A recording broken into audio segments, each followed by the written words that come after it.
Makna i'tikaf secara bahasa artinya menetap di suatu tempat, khairan kana au syarran, apakah tempat itu baik ataupun buruk.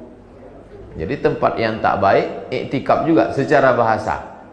Adapun secara istilah i'tikaf artinya al-muksu fil masjidi, menetap di dalam masjid biniyatin makhsusah, dengan niat khusus.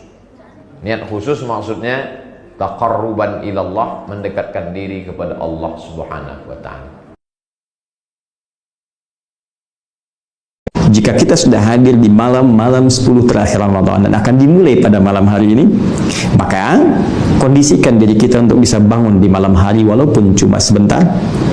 Kedua, siapkan amalan terbaik, setidaknya amalan utama yang ditunjukkan Nabi, yaitu salat.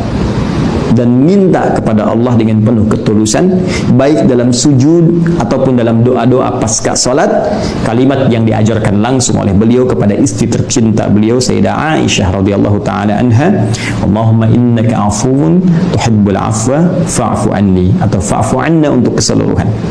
Dan jangan lupa selanjutnya lakukan semua itu dengan keyakinan kuat kepada Allah dan ketulusan, keikhlasan, tidak untuk yang lain. Assalamualaikum warahmatullahi wabarakatuh. Teman-teman, lagi-lagi Lailatul Qadar kita dianjurkan untuk beriktikaf.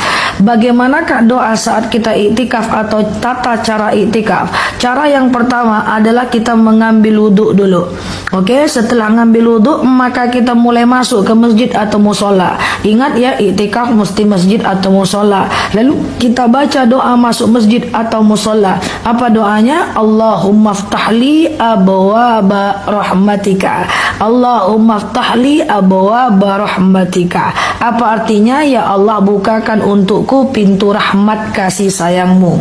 Lalu kemudian masuk ke masjid, duduk, pasang niat iktikaf. Sengaja aku beriktikaf sunnah atasku karena Allah. Lalu kemudian ambil sejadah, bentangkan sejadahnya.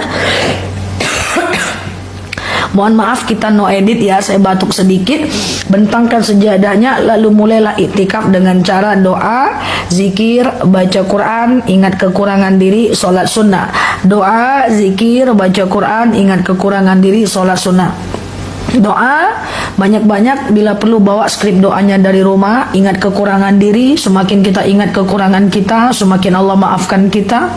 Ya Allah, kata Pak Ustadz, kita nggak boleh sakit hati. Saya masih sakit hati ya Allah. Ya Allah, kata Ustazah harus nutup aurat, saya masih buka aurat ya Allah. Ya Allah, saya masih suka ngelawan suami. Ya Allah, saya masih senang membuka aib orang, saya masih senang dengan kesalahan orang, saya masih suka dengan keburukan orang. Dia diingat-ingat kekurangan diri. Yang pertama doa, yang kedua ingat kekurangan diri, yang ketiga perbanyak berzikir ya, zikir. Dan yang keempat adalah apa yang mesti kita lakukan saat kita beriktikaf. Kemudian yang keempat adalah melakukan sholat atau yang dinamakan dengan sholat sunnah, dan perbanyak membaca Al-Quran. Nah, sholat sunnah itu kan banyak ya, ada sholat taubat, hajat, istikharah, tahiyatul masjid. Sholat yang sangat dianjurkan pada malam Lailatul Qadar adalah sholat taubat dan hajat. Sengaja aku sholat sunnah taubat 2 rakaat lillahi ta'ala, lalu salam kanan salam kiri, banyak-banyak mohon ampun kepada Allah setelah sholat. Atau sengaja aku sholat sunat hajat 2 rakaat sunnah atasku lillahi ta'ala, salam kanan salam kiri, banyak-banyak minta kepada Allah. Itulah aktivitas iktikaf. Makan boleh, minum silahkan, baring, duduk, baring, nyandar boleh. Yang nggak boleh adalah ngobrol. Kalau kita udah ngobrol, pasang lagi niat iktikafnya, sengaja aku beriktikaf sunnah atasku karena Allah. Kalau kita sholat sunnah, usahakan pindah-pindah tempatnya supaya tempat sujud kita menjadi saksi kita saat kita melakukan ibadah.